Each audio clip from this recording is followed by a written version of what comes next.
É uma alegria muito grande estar aqui novamente, virtualmente, entre pessoas tão queridas nesse centro tão caro ao nosso coração.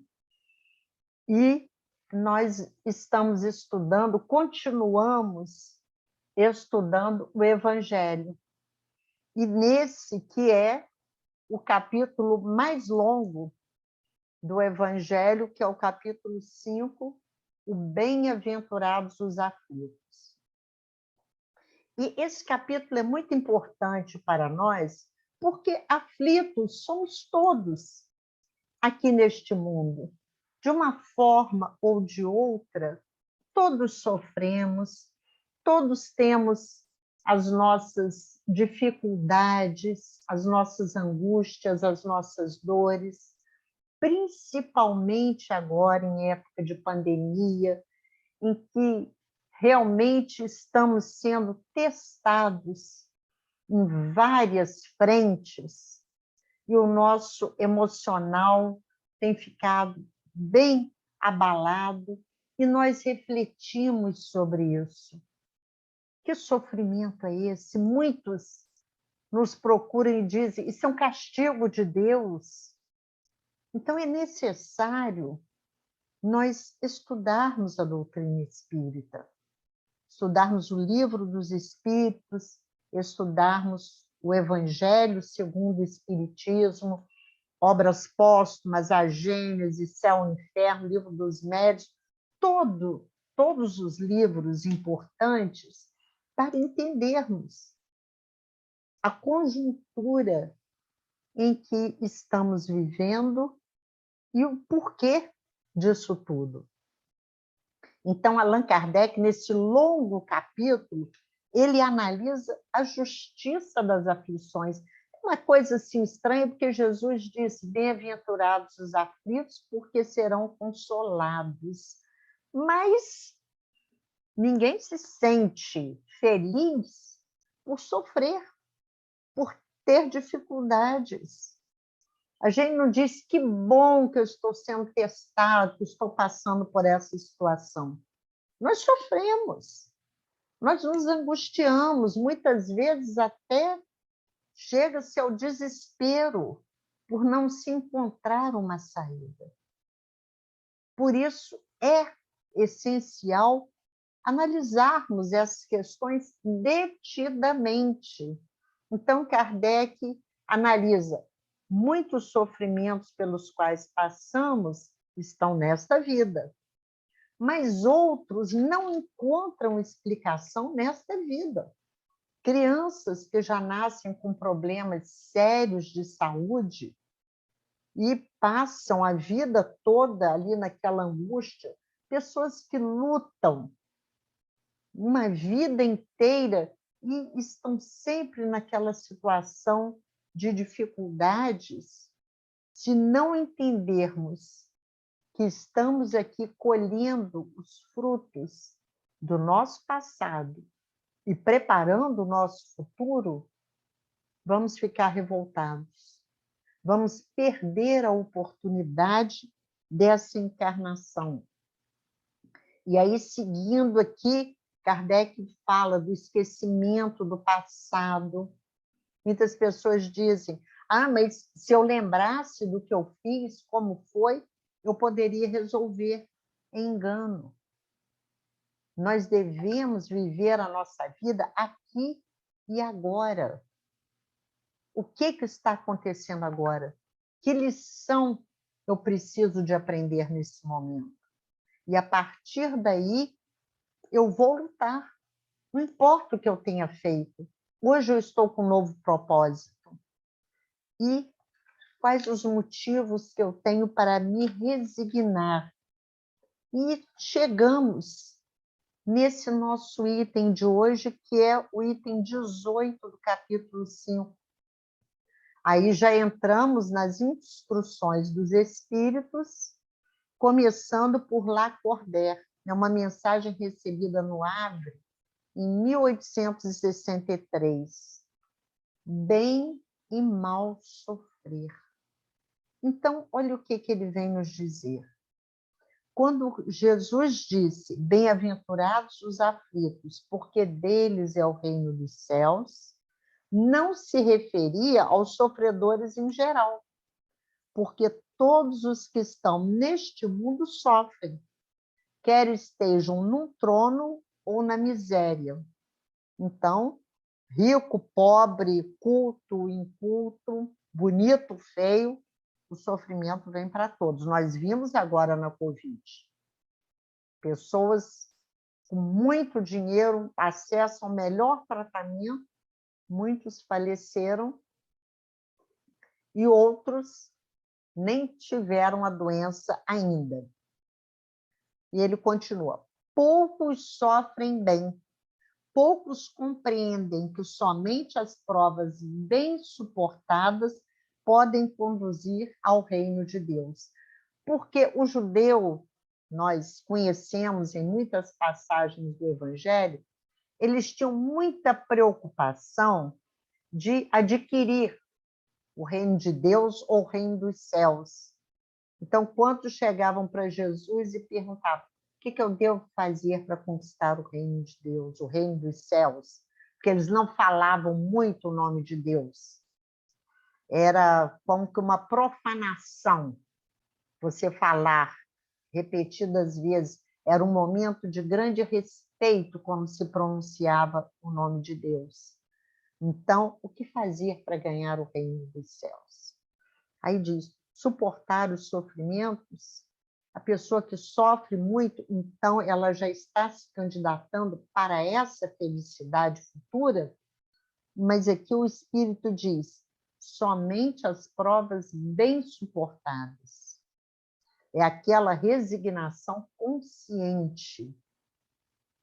Eu não sei o motivo desse meu sofrimento, dessa minha dor, mas eu entendo que se Deus é justo, ela há de ser justa. Então, eu vou agir e vou viver de acordo com esse princípio, levando essa dificuldade da melhor forma possível. O desânimo é uma falta. Deus vos nega consolações se não tiverdes coragem. Olha que coisa interessante. O desânimo é uma falta. Estamos num momento em que muitas vezes nos sentimos desanimados. É toda a conjuntura, a gente vê a conjuntura política, a desigualdade social imensa, uma incerteza, uma insegurança, um radicalismo em muitos setores, e muitos ficam desanimados, sim. Mas o Espírito nos diz, o desânimo é uma falta. Quando nós permitimos que ele se instale e faça morada em nós, o que ele diz? Deus nos nega consolações. Então, é necessário fortalecermos a nossa coragem, a nossa fé. Quando o desânimo começar a chegar, começar a se insinuar, vamos recorrer ao nosso remédio, os bons textos, o Evangelho, o livro dos Espíritos, que é realmente libertador para o nosso entendimento. A prece é um sustentáculo da alma, mas não é suficiente por si só. É necessário que se apoie numa fé ardente na bondade de Deus. Então, Jesus falava, pedi e recebereis, batei e a porta se abrirá. Então, eu estou numa situação aflitiva, numa situação desesperadora, eu me ajoelho e rezo, e faço as minhas preces, e peço a Deus que me livre dessa situação. Ou, no momento do desânimo, eu peço a Deus, olha, tira esse desânimo de mim, tira esse rancor que eu guardo, tira esse meu ponto fraco que me atrapalha a convivência, cada um de nós tem o ponto para nos desequilibrar, mas o Espírito diz aqui, a prece é o sustentáculo da alma. Aqui no Livro dos Espíritos, no capítulo da adoração, na terceira parte do Livro dos Espíritos, tem um item sobre a prece. Os Espíritos nos dizem que a prece é sempre agradável a Deus quando vinda do coração. Naqueles momentos de luta, de dificuldade, de desespero, eu faço aquela prece que é uma comunhão com a espiritualidade superior. Mas a maior prece é a nossa ação no bem. Eu vou fazer a minha oração, mas eu vou agir. Eu vou buscar um meio de sair daquela situação. Eu não posso simplesmente me limitar a ficar em prece, e esperando que caia do céu. Porque Jesus já disse, nem todos os que dizem Senhor, Senhor entrarão no reino dos céus, mas aquele que fizer a vontade do meu Pai que está nos céus. Aí nós pensamos, qual é a vontade do Pai? Então nós vamos ao Livro dos Espíritos, ali no início da terceira parte, nas questões 614 seguintes, porque a terceira parte é das leis morais. O primeiro capítulo, Kardec vai trazer conceitos básicos que vão permear todas as outras leis. Então, aqui, na questão 614, ele pergunta o que se deve entender por lei natural? A lei divina ou natural? A lei natural é a lei de Deus, ponto. É a única necessária felicidade do homem. Ela lhe indica o que ele deve ou não fazer, e ele só é infeliz quando dela se afasta. Então, qual é a lei de Deus? E aqui ele diz, lei eterna e imutável. É a lei que não muda nunca. Aquela lei que Jesus resumiu para aquelas pessoas que vinham tentá-lo, dizendo que ele desrespeitava a lei. Jesus curava aos sábados, andava com pessoas consideradas de má vida, e ele diz, eu não vim destruir a lei, mas dar-lhe cumprimento. Mas um mandamento vos deixo, amar a Deus sobre todas as coisas e ao próximo como a si mesmo. Completando, aí estão toda a lei e os profetas, ou seja, toda a Torá, todo o Antigo Testamento estão contidos nesse preceito do amar a Deus e ao próximo. É só isso. É só isso que se espera de nós. O desdobramento das demais leis é apenas para trazer detalhes desse ensinamento. E aqui, Lacordaire continua. Tendes ouvido frequentemente que ele não põe um fardo pesado em ombros frágeis. O fardo é proporcional às forças, como a recompensa será proporcional à resignação e à coragem. Aquela passagem do Evangelho que eu gosto muito. Vinde a mim, todos vós que estáis cansados e sobrecarregados, que eu vos aliviarei. Eu gosto muito dessa passagem, porque é isso aqui. Quando nós estamos nos sentindo realmente cansados, que parece que estamos sobrecarregados, Jesus nos traz o alívio, porque aquele fardo é o adequado para nós. Aquela necessidade ali é nossa e não do outro. A recompensa será tanto mais esplendente, quer dizer, será tão maior, quanto mais penosa tiver sido a aflição. Mas essa recompensa deve ser merecida, e é por isso que a vida está cheia de tribulações. Existe uma questão muito importante que nós devemos levar em consideração. Aqui fala a recompensa, a punição, o fardo proporcional à bondade de Deus. Mas nós sabemos que Deus não pune e nem recompensa. Deus criou leis. Essa que acabamos de falar aqui, onde começa a terceira parte do Livro dos Espíritos. O amor a Deus e ao próximo, como a base do Evangelho de Jesus. E os Espíritos responderam: nós só somos infelizes quando desta lei nos afastamos. Então, é simplesmente uma consequência daquilo que fazemos. Eu ajo no bem, eu procuro o bem, isso vai ser positivo para mim. Mas, por exemplo, se eu pego um carro, me sinto poderosíssima, a minha liberdade, né? Agora está muito em moda falar na minha liberdade para eu fazer o que eu quiser, em detrimento do outro.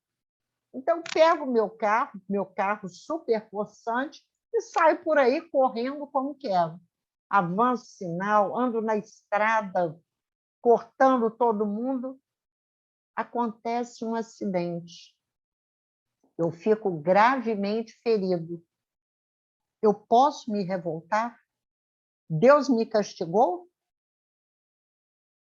Ou foi consequência, foi a reação da minha atitude? É isso. Aqui, começando esse capítulo, que nós fizemos uma pequena referência, que Kardec traz a justiça das aflições, causas atuais e causas anteriores dos nossos sofrimentos. Nós não precisamos conhecer detalhadamente, olha, estou passando isso porque eu fiz aquilo, mesmo porque a lei divina não é essa conta fechada, essa conta certa.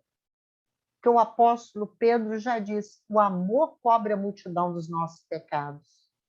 Eu posso estar terrivelmente comprometida com a lei divina, mas eu escolhi agir no bem, apesar da minha inferioridade ainda, das minhas limitações, das minhas fraquezas, mas eu quero agir no bem. Então, isso vai sempre contando ao meu favor. E, aos poucos, eu vou me melhorando. O Espírito continua aqui. Agora ele vai dar um exemplo bem prático. O militar que não é enviado à frente de batalha não fica satisfeito, porque o repouso no acampamento não lhe proporciona nenhuma promoção. Sede como militar, e não aspireis um repouso que enfraqueceria o vosso corpo, entorpeceria a vossa alma. Essa é uma questão muito interessante, porque nós mesmos, cada um de nós que estamos ouvindo isso, e eu mesma e todos os que eu conheço, nós nos fortalecemos vencendo as dificuldades da vida. Em quantas ocasiões nós passamos por situações assim, talvez desesperadoras, e depois que passa, a gente faz uma reflexão e diz, gente, eu nunca achei que tivesse forças para superar isso. E tive. E saí melhor daquela luta, daquela situação tão difícil para mim. Nós crescemos, é o exemplo que ele está dando aqui do militar. É difícil, as batalhas são difíceis, trazem inquietação, dor, sofrimento, às vezes divisões, mas ali gera um aprendizado, muitas vezes uma união das pessoas que estão ali num objetivo comum. E assim é a nossa vida. Estamos nesse mundo de provas e expiações, ainda a braços, com essas dificuldades todas, doenças e amores não correspondidos, às vezes traições. Então, tudo isso dói, machuca. Mas, aprendendo a superar, nós nos fortalecemos e vamos a cada dia aprendendo a amar mais e melhor. Continua. Ficai satisfeito quando Deus vos envia a luta. Essa luta não é o fogo das batalhas, mas as amarguras da vida, onde muitas vezes necessitamos de mais coragem do que num combate sangrento. Pois aquele que enfrenta firmemente o inimigo poderá cair sob o impacto de um sofrimento moral. Isso é uma verdade que nós constatamos na nossa experiência de vida. Como é doloroso esse sofrimento moral. Eu tive uma amiga que já desencarnou, que ela teve uma vida difícil, o marido era alcoólatra e muitas vezes não tinha o dinheiro em casa. E depois que ele já tinha desencarnado, ela disse: problema financeiro não é nada. O pior é esse sofrimento moral. Você querer ajudar uma pessoa que ainda não está no momento de ser ajudada. Você fazer tudo o que sabe e aquela pessoa continuar naquele caminho. E cada um tem o seu ponto, tem essa questão que dói, que a gente diz, dói na alma. Isso é mais difícil. Às vezes, ir para o campo de batalha é fácil. Muitos até vão para fugir desse problema, para não resolver determinadas situações. Mas nós só vamos crescer quando conseguirmos nos ver frente a frente e descobrirmos o que em nós está causando essa angústia na nossa vida, esse sofrimento. O homem não recebe nenhuma recompensa por essa espécie de coragem, mas Deus reserva os seus louros e lhe reserva os seus louros em um lugar glorioso. Lembrando sempre, quando diz que Deus lhe reserva os seus louros, quer dizer que, à medida que vamos vencendo esse homem velho dentro de nós, esses vícios antigos, esse desamor, nós vamos nos tornando mais felizes e aprendendo a servir e a amar. Quando vos atingir um motivo de dor ou de contrariedade, tratai de elevar-nos acima das circunstâncias. É o que está lá no capítulo 2 do Evangelho, item 5, ponto de vista.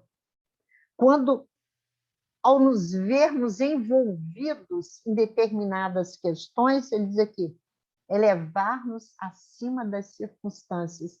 Vamos procurar olhar a situação com um pouco de distanciamento, e assim percebermos se falhamos ou se estamos no caminho correto e é apenas uma fase que vai passar. E quando chegardes a dominar os impulsos da impaciência, da cólera ou do desespero, dizei com justa satisfação, eu fui o mais forte. Gente, impulsos da impaciência, da cólera, do desespero são características nossas que ainda precisamos trabalhar. Mas vamos à questão 919A do Livro dos Espíritos, do Conhece-te a ti mesmo. É necessário buscarmos nos analisar, porque Porque perdemos a paciência, como dizem, né? A gente não perde o que não tem. Porque nos deixamos levar por esses ataques de impaciência, ataques de cólera, que aqui no Evangelho, quando analisa essa questão, diz: se pudéssemos nos ver nesses momentos de cólera, veríamos quão ridículo é isso, e não resolve situação nenhuma. Então, que aprendamos a nos trabalhar, a modificar esses nossos impulsos para o melhor, e também do desespero. Quantas vezes nos entregamos ao desespero ao ponto de tirarmos a nossa vida ou a do outro, sem entendermos que somos espíritos temporariamente passando por essas condições, que vão passar, que são passageiras. Todos nós estamos esperando merecer ir para o mundo de regeneração. Esse mundo em que teremos os espíritos dizem, é como um oásis no meio do deserto. Vamos como que nos tranquilizar um pouco para continuarmos a nossa caminhada evolutiva. Mas para merecermos esse mundo, ou aqui lá em cima fala, né, do reino de Deus ou reino dos céus, é necessário que construamos este reino dentro de nós. Porque Jesus falou, o reino de Deus está dentro de vós. Porque os judeus, sem entender bem como era isso, eles achavam que havia um lugar localizado em que esse reino estava. E Jesus foi muito claro ao dizer que construímos em nós.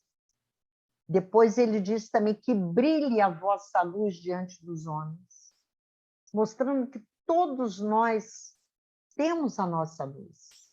Mesmo que estejamos quase apagados, aquela chama quase apagada, aquele pauzinho de fósforo ali que está...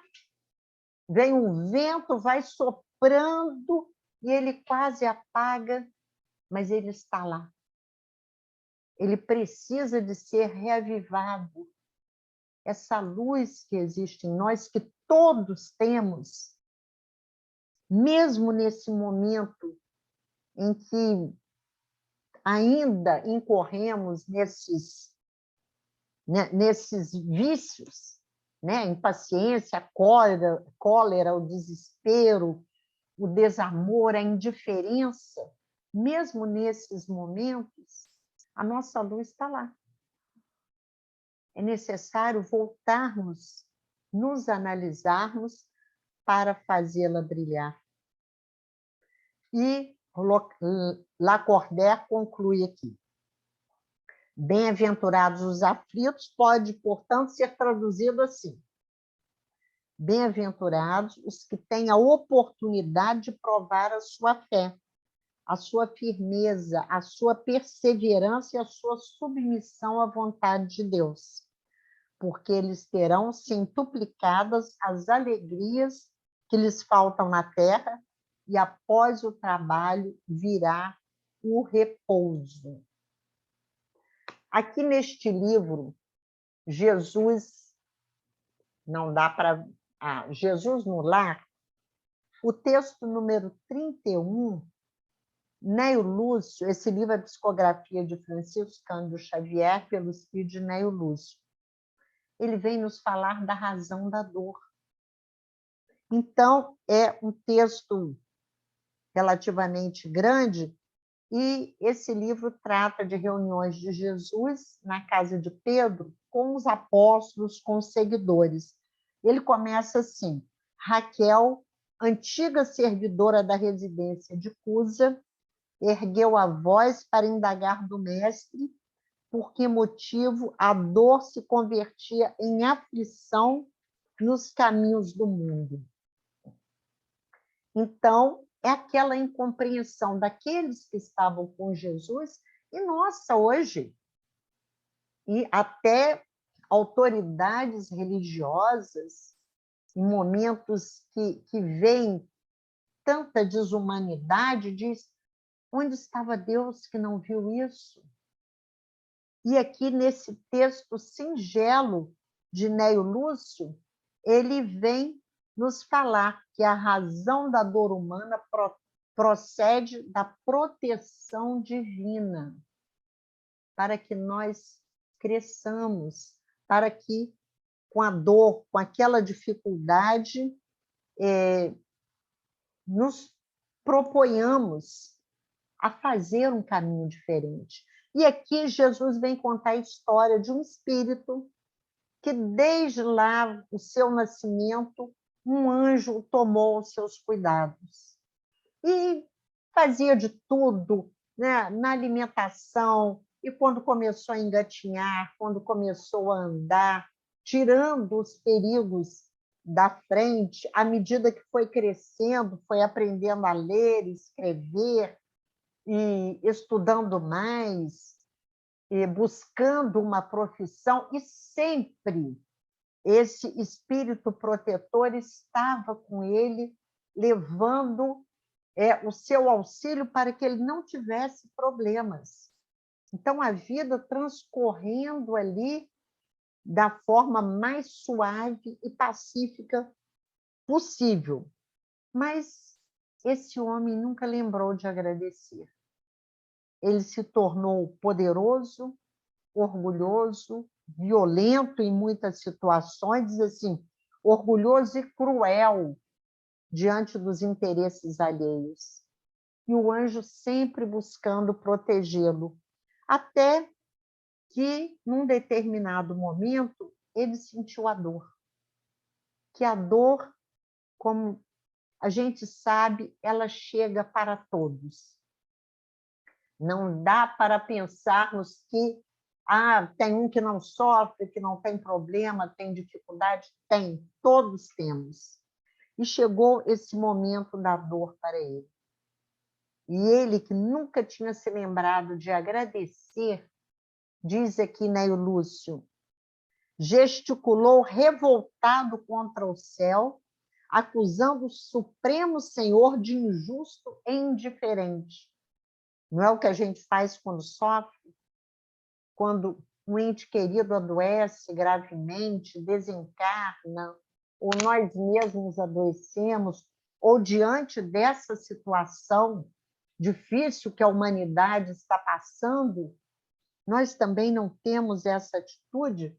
E aí o anjo, Jesus continua, aflito. O anjo ficou aflito, disse, coitado, eu venho protegendo a vida inteira e agora ele está nesse desespero, e foi querer ajudá-lo, levantá-lo. Mas aí veio um anjo maior e se aproximou dele e disse o seguinte, é necessário que esse primeiro sofrimento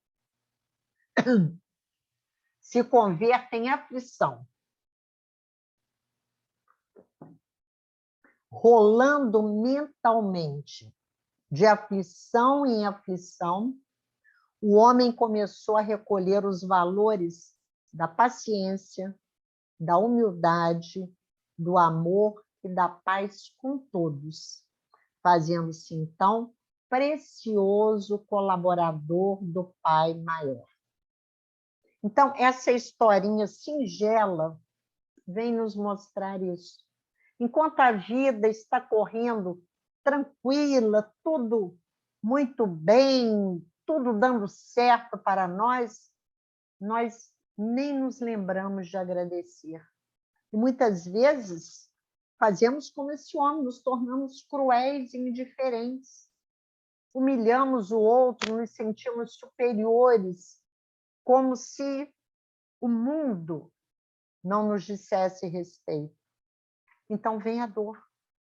A razão da dor, e aqui ele fala isso. Lacordaire, no texto, ele fala a nossa aflição é útil, é necessária para refletirmos. Não que Deus nos castigue por qualquer coisa, Deus não precisa desse mecanismo de castigo e recompensa. Ele quer que aprendamos as lições. Estamos aqui para aprender a amar, para aprender a conviver, para aprender a respeitar o outro. Então, aqui concluindo o texto, o que ele diz? Ele desenvolveu a paciência, a humildade, o amor e o desejo da paz com todos. Então, este é o convite da doutrina espírita. São as lições que os espíritos nos trouxeram para vivermos melhor, para aproveitarmos essa existência bem, sabendo que estamos todos ligados uns aos outros. Ninguém é uma ilha. Não é porque eu estou bem que a vida e a sorte do outro não me interessa. Interessa. Nós estamos vendo o mundo como está. Não existe mais lugar que eu possa dizer, não, ali eu estou livre da doença, estou livre da violência, estou livre do sofrimento moral, porque tudo está em nós. Então, que nós sejamos gratos a essa espiritualidade amiga que nos dá condições de vencermos nesta vida. Que continuemos a aprender para agir no bem. Eu agradeço sempre a oportunidade de trabalho, agradeço sempre a esta casa tão querida, desejando que os seus dirigentes, os seus trabalhadores continuem a ser amparados e inspirados para atenderem aos mais necessitados, aos que os buscam, levando sempre o conhecimento espírita, fundamental nessa hora. Que Jesus nos ilumine e continue conosco.